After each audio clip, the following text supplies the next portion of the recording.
Welcome back to this edition of 101 Sports Webcast. I'm here with Daron Vaught and Chris Edwards, and we're here to talk a little association ball. Guys, the Milwaukee Bucks have had 22 different starting lineups. Oh man, that's just terrible. So you guys are going to take on the role of the Bucks head coach, and you're going to give me the starting lineup that you would start with. Daron, I'm going to throw it to you first. Yeah, I'm going to start by saying I get it. They're all very, very young. They're in a rebuilding stage. I don't hate the fact that they're varying the starting lineup so much. But if I had to choose 5, here's what I'm going with.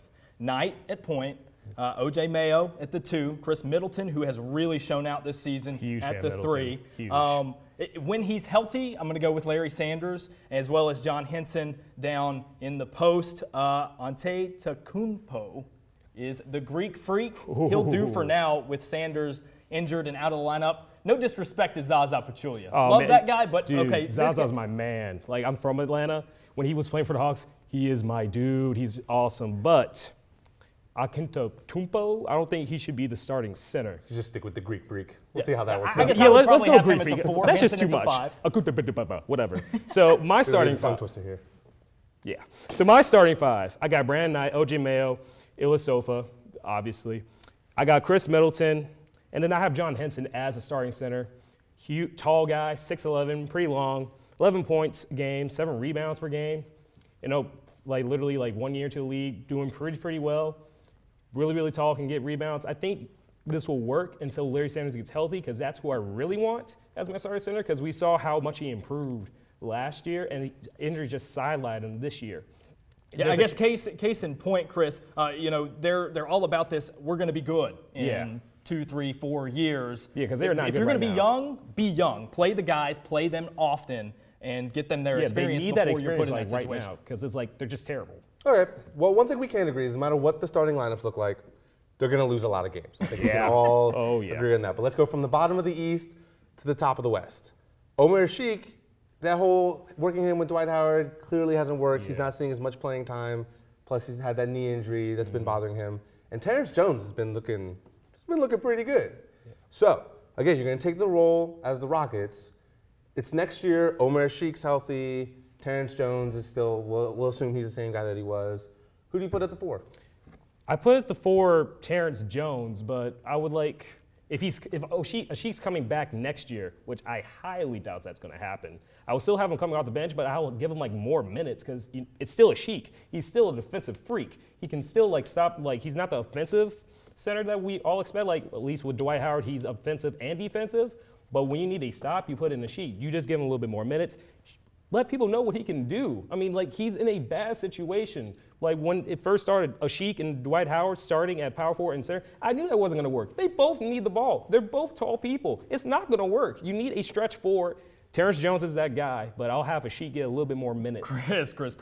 It can absolutely work. This is one of, if not the best offensive team in the league. You've got a guy sitting on your bench playing not even 20 minutes a game who led the NBA in rebounds last season. If you've got a guy that led the league in such a crucial major statistic like that, it's absurd. And you know, obviously their choice is Jones. 49 games started as opposed to a Sheik's 8. They just need to let him go. They need to trade him. Let him, you know, go somewhere else and just be a dominant defensive 7-footer. One of the pure 7-footers left in that. Are you kidding me? Terrence Jones is having a great season right now, being that stretch 4. Why would you want to trade Terrence Jones? He's that power forward that they don't need him. They've got so much offense, and a Sheik's a better rebounder. Yeah, but he's not the best scorer. You need a power forward who can score and rebound. Terrence Jones can do that. A Sheik can too. Guys, a little bit. This is an interesting debate, because you're arguing defense, you're arguing offense. Or you're arguing defense and you're arguing. I don't really. I just don't think this. We are arguing. You guys are arguing, and this Ashik thing, it may or may not work. We'll see what it looks like next year. We're gonna move on. We're gonna stay down low in the post, guys, but we're gonna go back to the East. Trade him. We're gonna stay in the post. We're gonna move back down to the East. But I like your enthusiasm. And we're gonna talk about Taj Gibson. He started 8 games this year, and he's played pretty well in that 4 or 5 spot for the Bulls. And Carlos Boozer hasn't been the guy that we're used to him in Utah years ago, and even in Cleveland before that. So I want to know what you guys think. Should Taj Gibson start over Carlos Boozer? Dan, I'm going to throw it to you. I don't think this is really much of a debate. I think Taj Gibson, really, but it behooves him to come off of the bench. He benefits from his role off of the bench as the rock defensively and getting some offensive reps coming off of the bench for the Chicago Bulls. I also don't think Boozer is really on this great downhill slide that everyone seems to think he is. He's not. He's still an offensive power forward. Like, he's still the top 15 power forward. I would want him on my team as a starting power forward. Okay, yes, he's averaging like 14.6 points a game. He's averaging like 42% field goal. That's like lower than 45%. Okay, whatever. Still, 14 points a game, like 8 rebounds per game. It's still solid. It's still solid. He's a solid starter. To last season, he's scoring about 2 points less. He actually is reeling in about a rebound and a half less per game. That, to me, is a bigger issue. But right now, I don't think it's a big deal. Maybe in a year or two, if he's still going down that path. Yeah, exactly. Then we have a conversation. Yeah, like literally, when I think of Taj Gibson, I think of sixth man. You need that energy coming off the bench. And that's what Taj Gibson does. I'm impressed with Gibson. He's going to keep on improving. Yeah, and that's where he belongs. Coming off the bench, being the sixth man, being the defensive stopper, being able to get offensive reps. If he's in that starting lineup, he's nothing to an offense then. That's what I'm saying. Totally agree. Those are interesting points. Plus, we're all talking about my favorite thing, so I can just listen to this talk.